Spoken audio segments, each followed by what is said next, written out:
नमस्कार दोस्तों, आपका स्वागत है आपके अपने YouTube चैनल #क्लास10 पर। दोस्तों मैं हूं सूरज शर्मा और आज के इस वीडियो में मैं आप लोगों के साथ डिस्कशन करने वाला हूं केमिस्ट्री का चैप्टर 2 यानी कि अम्ल भस्म और लवण के बारे में। दोस्तों अम्ल का इंग्लिश एसिड होता है, भस्म का इंग्लिश बेस होता है और लवण का इंग्लिश साल्ट होता है। दोस्तों इसमें हम लोग पहले जानने वाले हैं, डिस्कशन करने वाले हैं अम्ल के बारे में। अम्ल की परिभाषा, उसका गुण, उदाहरण और बहुत कुछ उसके बारे में जानकारी लेने वाले हैं। तो चलिए इस वीडियो को शानदार तरीका से फटाफट शुरुआत करते हैं। पहला है अम्ल। अम्ल को अंग्रेजी में एसिड कहते हैं। दोस्तों अम्ल शब्द की उत्पत्ति लैटिन शब्द एसिड से हुई है, जिसका अर्थ है खट्टा। जिसका अर्थ क्या है? खट्टा होता है। दोस्तों अब इसकी परिभाषा को देखते हैं। अम्ल की परिभाषा क्या है? अम्ल उन पदार्थों को कहते हैं जिसका जलीय विलयन खट्टा होता है तथा जो धातु से अभिक्रिया कर H2 गैस मुक्त करते हैं, यानी कि हाइड्रोजन गैस मुक्त करते हैं। नींबू का रस चखने में खट्टा लगता है, इमली खाने में खट्टी लगती है। इस प्रकार बहुत से पदार्थों को चखने से, खाने से खट्टा लगता है। जो पदार्थ चखने से या खाने में खट्टा लगता है उसमें अम्ल रहता है। दोस्तों लगभग स्टार पॉइंट बना करके आप लोग नोट कीजिएगा। लगभग सभी खट्टे फलों में साइट्रिक अम्ल, दही में लैक्टिक अम्ल, हरे अंगूर में टार्ट्रिक अम्ल तथा आंत में हाइड्रोक्लोरिक अम्ल रहते हैं। अम्लों में से कुछ अम्ल ठोस होते हैं, कुछ अम्ल द्रव होते हैं, कुछ अम्ल जो होता है वह गैसीय अवस्था में रहते हैं। तो इस तीनों के बारे में विस्तृत जानकारी लेते हैं। लिखिएगा, नोट कीजिएगा। ठोस के रूप में ऑक्जेलिक अम्ल, साइट्रिक अम्ल, टार्ट्रिक अम्ल, लैक्टिक अम्ल इत्यादि होते हैं। ठीक है। द्रव के रूप में सल्फ्यूरिक अम्ल, नाइट्रिक अम्ल, एसिटिक अम्ल इत्यादि होते हैं। गैस के रूप में हाइड्रोक्लोरिक अम्ल, जो हाइड्रोजन क्लोराइड गैस का एक संतृप्त जलीय विलयन है। दोस्तों अभी तक हमने देखा अम्ल की परिभाषा और उसका उदाहरण। आगे हम लोग देखने वाले हैं अम्ल निम्नलिखित प्रकार के होते हैं। वैसे दोस्तों ये नहीं कहा जा सकता है कि ये 2 प्रकार के होते हैं, 4 प्रकार के होते हैं, 6 प्रकार के होते हैं, क्योंकि कार्बनिक और अकार्बनिक शक्ति, सांद्रण और प्रकृति के अनुसार ये निम्नलिखित प्रकार के होते हैं। ठीक है।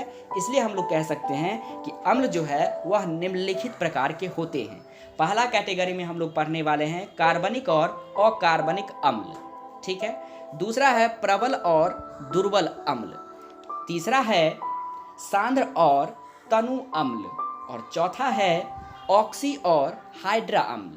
तो इस प्रकार से अम्लों को विभाजित किया गया है। ठीक है। तो दोस्तों अभी तक हमने परिभाषा, उदाहरण और अम्ल निम्नलिखित प्रकार के होते हैं वो देखे। आगे हम लोग देखने वाले हैं अम्ल के गुण, यानी अम्ल के भौतिक गुण क्या है और अम्ल के रासायनिक गुण क्या है। ये दोनों गुण जो है अम्लों के सामान्य गुण आते हैं। दोस्तों तो उसमें हम लोग पहले देखने वाले हैं अम्ल के भौतिक गुण क्या है। तो आंसर लिखेंगे, अम्ल के भौतिक गुण निम्नलिखित है। पहला, अम्ल स्वाद में खट्टे होते हैं। दूसरा, अम्ल नीले लिटमस पत्र को लाल कर देते हैं। तीसरा, कुछ अम्ल कीटाणुनाशक व एंटीसेप्टिक का कार्य करते हैं। चौथा, खनिज अम्ल संक्षारक होते हैं। संक्षारक को इंग्लिश में करोसिव कहते हैं। दोस्तों और 5वां पॉइंट है खनिज अम्ल उपयोगी पदार्थ है। और लास्ट पॉइंट, 6ठा पॉइंट है अम्ल विद्युत के सुचालक होते हैं। जी हाँ दोस्तों, ये वेरी इंपॉर्टेंट है। अम्ल विद्युत का क्या होते हैं? सुचालक होते हैं। उम्मीद करता हूँ कि आप लोगों को अम्ल के भौतिक गुण समझ में आ गया होगा। अब हम लोग अम्ल के रासायनिक गुण को देखते हैं। क्वेश्चन कुछ इस प्रकार से होगा, अम्ल का रासायनिक गुण क्या है? तो दोस्तों इसका आंसर हो जाएगा, अम्ल का रासायनिक गुण निम्नलिखित है। पहला है, अम्ल धातुओं से अभिक्रिया कर हाइड्रोजन गैस मुक्त करते हैं और धातु के लवण का घोल प्राप्त करते हैं। ठीक है दोस्तों। दूसरा है, अम्ल धातु के कार्बोनेट या हाइड्रोजन कार्बोनेट से अभिक्रिया करके कार्बन डाइऑक्साइड गैस मुक्त करते हैं और धातु के लवण प्राप्त करते हैं। तीसरा पॉइंट है धातु के ऑक्साइड अम्लों से अभिक्रिया कर लवण और जल बनाते हैं। चौथा पॉइंट है धातु की वस्तुएं हवा में उपस्थित गैसों से अभिक्रिया कर अपनी सतह पर ऑक्साइड, कार्बोनेट आदि की परत बना लेती है। इससे उनकी चमक खत्म हो जाती है। लेकिन दोस्तों, इसकी चमक को फिर से वापस लाने के लिए इस पे नींबू या किसी अन्य खट्टे पदार्थों को रगड़ने से धातु की चमक जो होती है वह वापस आ जाती है।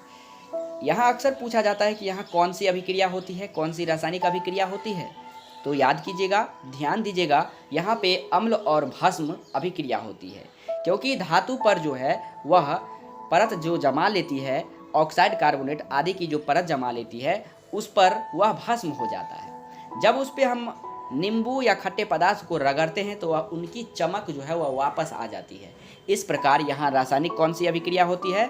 अम्ल भस्म रासायनिक अभिक्रिया होती है। पांचवा पॉइंट है दोस्तों, यह जल में विलय होकर हाइड्रोजन आयन देता है। यह जल में विलय होकर हाइड्रोजन आयन देता है। और लास्ट पॉइंट, छठा पॉइंट है, इसका पीएच मान 7 से कम होता है। हमेशा याद रखिएगा, जिसका भी पीएच मान 7 से कम होगा वह अम्ल होगा, और जिसका पीएच मान 7 होगा वह उदासीन होगा, और जिसका पीएच मान 7 से अधिक होगा वह भस्म होगा दोस्तों, यानी कि क्षारक होगा। इस सब का डिस्कशन, क्षारक का जो डिस्कशन है वह हम लोग नेक्स्ट वीडियो में देखने वाले हैं। इसमें दोस्तों अम्ल के बारे में मैं उम्मीद करता हूं कि आप लोगों को काफ़ी नॉलेज मिला होगा। अगर वीडियो पसंद आया हो तो वीडियो को लाइक, कमेंट, शेयर जरूर कीजिएगा, और हमारे चैनल पर नए सब्सक्राइबर हैं तो चैनल को सब्सक्राइब करके बेल आइकन को दबाना मत भूलिएगा। इससे क्या होगा कि जब भी मैं वीडियो को अपलोड करूंगा तो सबसे पहला नोटिफिकेशन आपके पास पहुंच जाएगा। और दोस्तों, हमारे चैनल को आप पहले से सब्सक्राइब किए हैं तो आपका बहुत बहुत धन्यवाद। तो मिलते हैं नेक्स्ट वीडियो में, तब तक के लिए जय हिंद, वंदे मातरम।